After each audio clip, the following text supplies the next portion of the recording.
aka ni akazi ngomba gukora byaba ngombwa kugeza igihe nzavira mu mubiri keretse Imana yari ihinduye ikangira mu ikambereza indi mirimo nongeye numva rwose nta kibazo ngomba kugakora Imana ikaba imbaraga ngagakora kugeza igihe nzavira muri uyu mubiri kuko Imana yangoreye ibitangaza bikomeye cyane nta mwana w'umuntu agomba kungorera biriya ngo bishoboke nubwo bari bonjyana mu bihugu by'Iburayi cyangwa muri Amerika ntabwo bagomba kumvura bura burwayi ngo bishoboke ariko nabukire kuri uyu musozi Imana ihabwa icyubahiro muze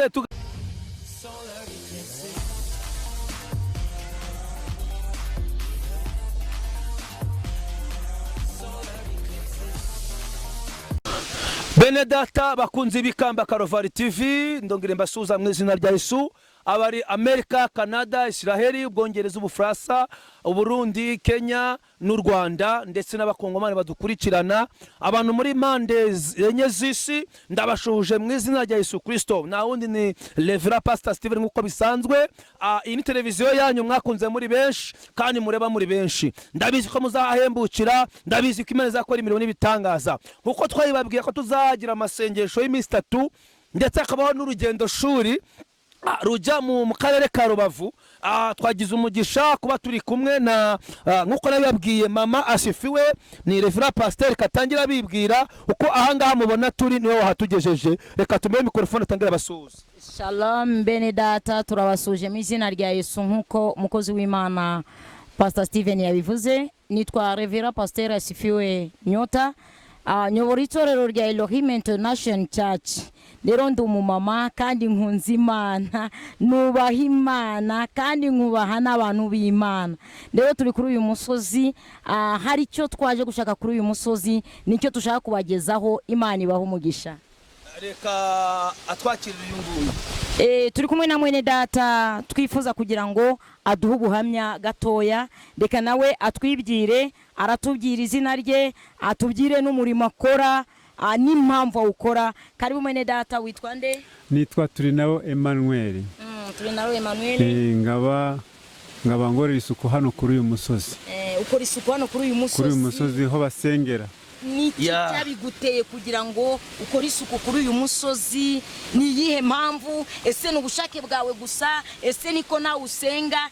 cyangwa ni kihe kintu cyagusunitse kugira ngo ukore umurimo w'Imana aha hantu ubundi nje hano ntabwo nari nzi ko bahasengera ariko ntabwo nahazaga kuko nduye hano hafi ubwo naje guhura n'uburwayi jya kwa muganga mu kizungu bafata amaraso bafata ibizamini byose bakabura uburwayi nageze mu kanama no ku Nyundo babura uburwayi ndagenda njya mu Kijote babura uburwayi ubwo nageze mu rugo ngomeza kurwara ngomeza kuremba none umudamu wanjye arambwira atari ko kabandi bajya gusengera harakuriba uho wajya mbanza no kumusuzugura ndabati ese hariya ndahakura imiti ki nuko sinari nzi uburwayi ndwaye imbaraga z'amasengesho yego nuko ubwo hari mu gitondo nza buhoro yego mbangeza ahangaha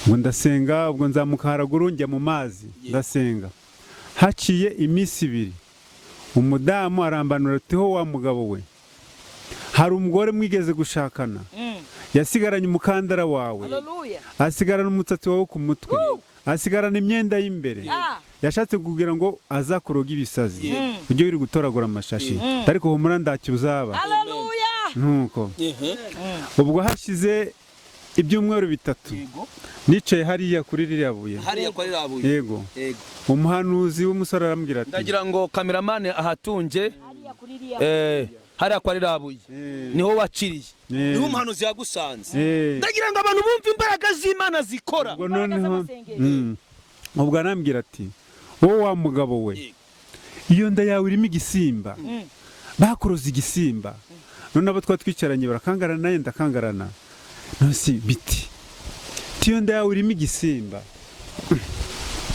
arongera aragaruka tiyo bakuroza akanyamasyo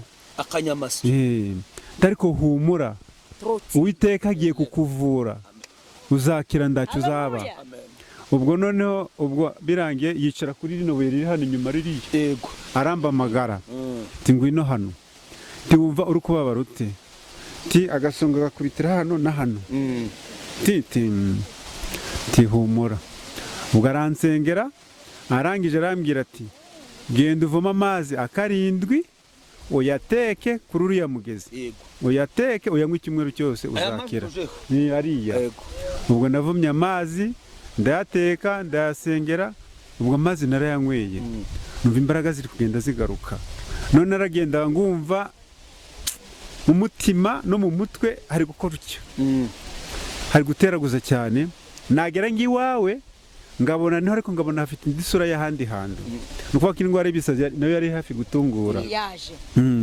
Ubwo byose biragenda birashira, ubu ndi muzima. Impamvu nafashe Haleluya! Haleluya! Amen. Ibyo abaganga bananiwe Yesu arabishoboye. Niyo mpamvu rero ndi muzima. Ubwo naravuze tumva rero nda kiguzi cyo nashobora guhereza Imana, nda n'ubushobozi mfite, wenda nzafata Bibiliya nigishe nanjye. Nafashe umukubuzo njya ngubura aho abakristo bagomba kwicara kuri uyu musozi, nicyo cyemezo nafashe, nimba mu ngobora hose. Nukuvuga ngo wowe kubera imirimo n'ibitangaza waboneye hano, wowe akazi kawe gukubura hano hantu hakaba heza, bakicara ahantu heza. Ndagira ngo turi kumwe n'umupasiteri hariya, Pastor Chuma, wenda bamufashe ibyo afite aze gatoya. Pasiteri nkawe nk'umupasiteri, iyo ubana nk'umuntu nk'uyu w'umubyeyi ufite imyaka 50 kubura, we nkawe ubibona gute? Abantu benshi bashobora nko kubibona nk'ibisazi, ariko hari ibintu byinshi agenda abonera aha hantu kuri uyu musozi. So gukira gusa, ahubwo bisa nkaho ubuzima bwe bwose yabweguriye ahantu. Hari n'imigisha myinshi yababwira agenda abonera aha ngaha. Rero twabwira nk'abantu badukurikiye, ibintu by'Imana iyo ubihaye agaciro, Imana nayo iguha agaciro. Ubundi abantu benshi bajya bamusanga hano, uyu mwene data, ugasanga bamutekerejeho cyane, bamubajijeho, bakaba bati nk'umupapa nk'uyu yakagombye kujya gukora akazi, yakagombye gushugurikira abana be, ariko yafashe umwanzuro wo kuza aha hantu. Rero mu by'ukuri icyo natangariza abantu, hari ibitangaza bihabera byinshi. Hari abantu bahakirira, hari abantu bahabonera urubyaro babuze urubyaro, hari abantu baza bafite indwara zitandukanye, hari abantu baza bafite uburwayi butandukanye, baza akazi karabuze bakabonera igisubizo.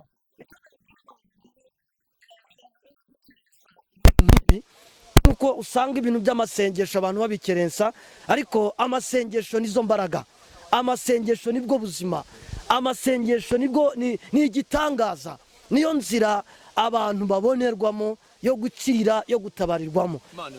Amen. Muzehe, ndagira ngo twongere tukugarukeho nk'umuntu w'umubyeyi umaze imyaka n'imyaka, warivuje kwa muganga biranga, ugerageza kujya mu bitaro biranga, aka kanyamasyo bari barakuroze, wari ufite ibyiringiro ko kazava mu nda yawe? Nta nubwo nanzi ko karimo. Nta nubwo wari uzi ko karimo. Ariko uyu munsi wa none, kuva watangira kuza gukubura hano no gukora amasuku hano, cyangwa se ubuzima bwawe, urumva ubu ngubu bumeze bute? Ubu ngubu rwose ndi muzima, ngora imirimo yo mu rugo nk'uko bisanzwe, nta kintu kindya. Niyo hagize ng'uburwayi buza gato mu mubiri, bitamba amagara Imana ngayibwira ati, Mana rero ngize uburwayi bunje mu mubiri, umbereza imbaraga mbashe kujya ngora isuku hari ahantu. Aho tuvugiye nyuma y'iminota 20 urwayi babushize. Ejo bundi nimugoroba nari ndyamye mu rugo, bo mu rugo batetse, noneho barambwira ati ngwino ufate icyo kurya. Mbagurutse numva umugongo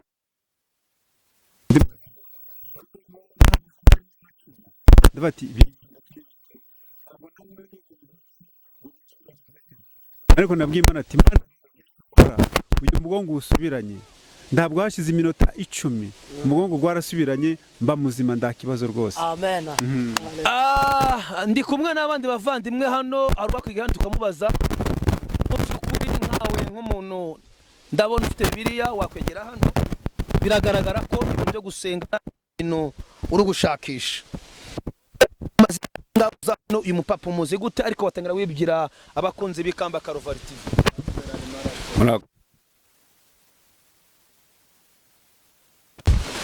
uyu musaza ngewe mubonye hashize nk'amezi 4 aho ntangiye gusengera hano hashize nk'imyaka 3. Urahano ngomeje isuka ahangaha. Urumva ugikomeje se uracyabikomeza cyangwa urumva ugiye kubivamo? Oya ndacyabikomeje.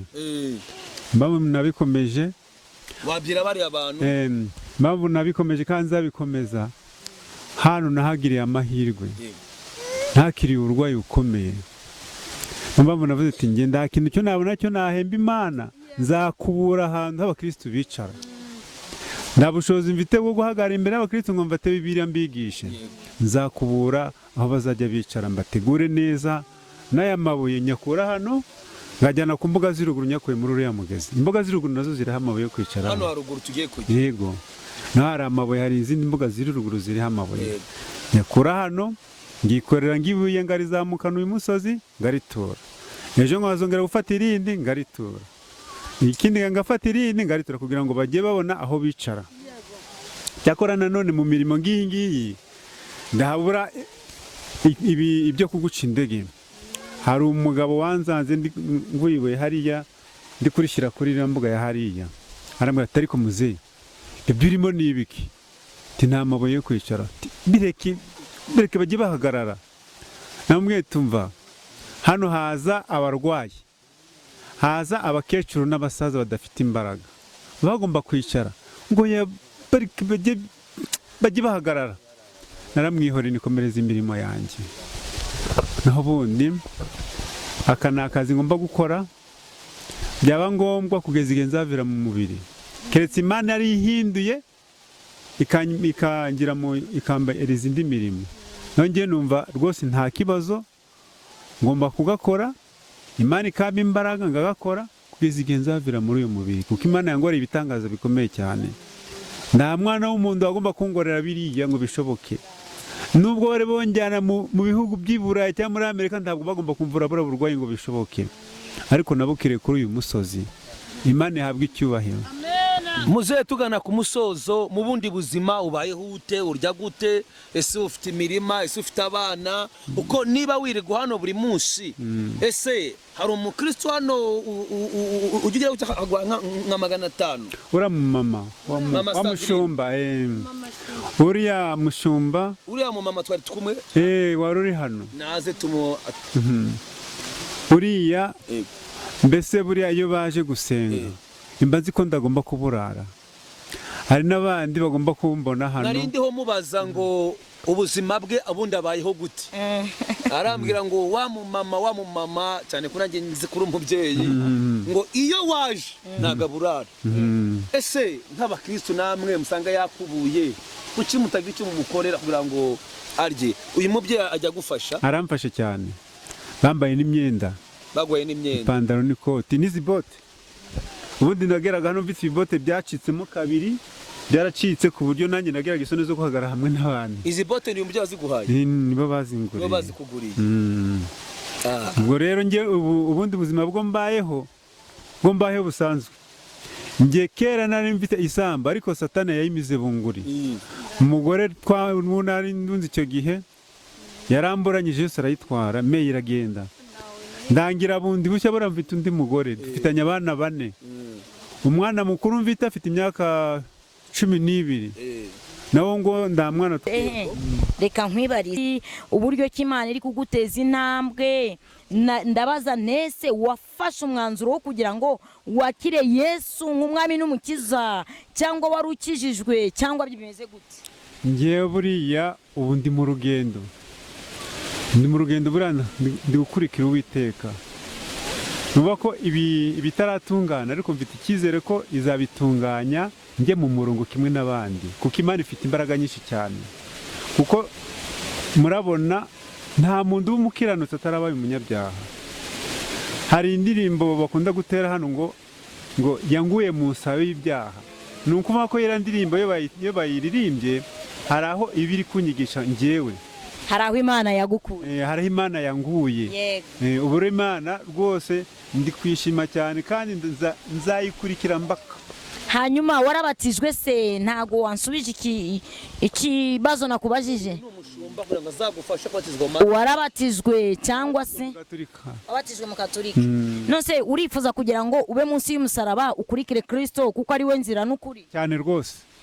Ukifuza yuko wafashwa muri ubwo buryo bw'urwo rugendo ukagera n'igihe cyo kubatizwa? Cyane rwose. Imana iguhe umugisha kandi kugasanire, icyo nzi cyo turajya tufashanya kandi uzagera ku ntego wifuje.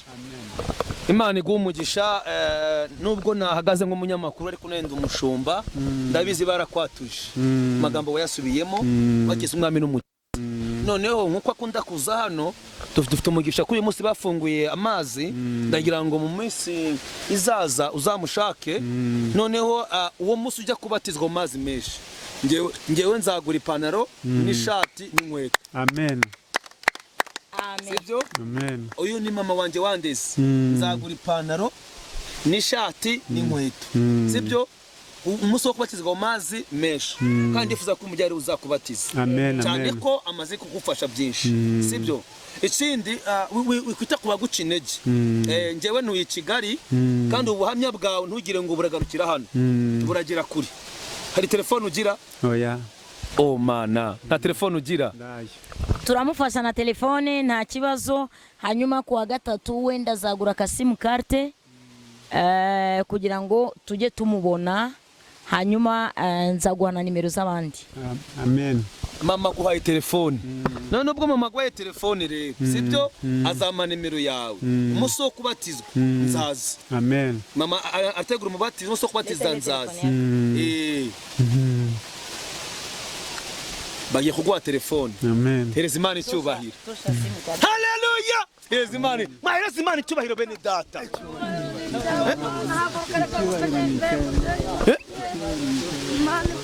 Dukeneye abapasiteri nk'aba ngaba, dukeneye abashumba bagira umutima wo gufasha intama. Muze rwose simukandi nanjye ngiye kuyigura. Amen. Acira mfashe ngaho buri kubwira abantu icyo Imana igukoreye. Imana ihabwa icyubahiro. Imana ubu ngubu iri kungora ibitangaza bidasanzwe. Ndangoye tunari mfite ndazifite bote. Yego. Nanyuraga hariya muri birabisheke ibyondo byose bikanyuzura mu birenge. Ubwo nabandi gukora isuku hano ngagira isoni zo guhagarara hamwe n'abandi. Tiborana igihe bari kureba. Tibara bari kunseka n'ibibote byacitse. Nogera abandi bari ngagenda nishi tibatandeba ku birenge. Ariko none ndi kugera abandi bari numva ndakibazo mfite. None mbonye na telefone. Imana ihabwa icyubahiro. Reka mbabwire ngo gukorera Imana nta gihombo kirimo, kuko hari abantu bajya babona yuko wenda utungutwa bari gukora kukubura bakabona yuko nta mumaro, ariko reka mbabwire yuko gukorera Imana nta gihombo kirimo. Imana imugire neza. Rero telefone ngiyi ndagira ngo bayifotore ayifashe mami. Nyuma yo kuba akize urushwima, nyuma yo kuba akize akanyamasyo, nyuma yo kuba amaze imyaka akubura hano, nyuma yo kuba umugore yaramutaye Imana ikamuhundi, nyuma yo kuba kwa muganga barananiwe, nyuma yo kuba uyu mubyeyi mama Sandrine pasiteri Revira, nyuma yo kuba mufashije ku myambaro n'ibindi, agiye no kuri telefone. Rekeza ko MTN nayo irabyungukiremo, Tigo nayo byungukiyemo. Nanjye data aramfashije nguze simukadi ebyiri, Tigo na Airtel. Ubwo nukuvuga ngo uragenda ugure simukadi ufite indangamuntu, barakubarura bagwe simukadi ushiremo. Noneho nibagaruka hano bazama nimero yawe. Sinzaba mari nzaba ndi i Kigali, ariko reka ibi tubikore kugira ngo tuzongere tuje tukubona. Amen. Niki wakora ushima, niki wabwira abantu tujya kumusoza? Cyo nabwira abantu ndi gushimira Uwiteka Imana. Burya hari uburyo Imana igutegurira ikagucisha mu nzira nyinshi. Hari igihe n'ubwo burwayi yabunjishijemo kugira ngo wenda izarokora ubugingo bwanjye. None ngaba nshimira Madame Pasiteri rero rwose yaramfashije nano baracyamfasha. Ngaba nshimira n'intama zaragiye ngiye mugeranya na Mose. Yego. Uyu mudamu mugeranya na Mose. Mama iyo bavuze ngo bakugeranya na Mose byumva gute? Nshimye Imana cyane kuko mu b'Imana yatoranije nanjye ndimo, kandi ndabyizera nkora umurimo w'Imana ntanezeza abantu, ahubwo nkora umurimo w'Imana nezeza Imana kugira ngo icyubahiro cy'Imana cyongere kigarukire. Noneho tugana ku musozo, ndatekereza ko hari ijambo wabwira abantu. Iyi jambo ryo nabwira abantu nuko bagomba gukurikira Imana. Bakurikira Imana ntibatwarwe n'iby'isi. Iby'isi bizaza nyuma, Imana aba ariyo dushyira imbere twese.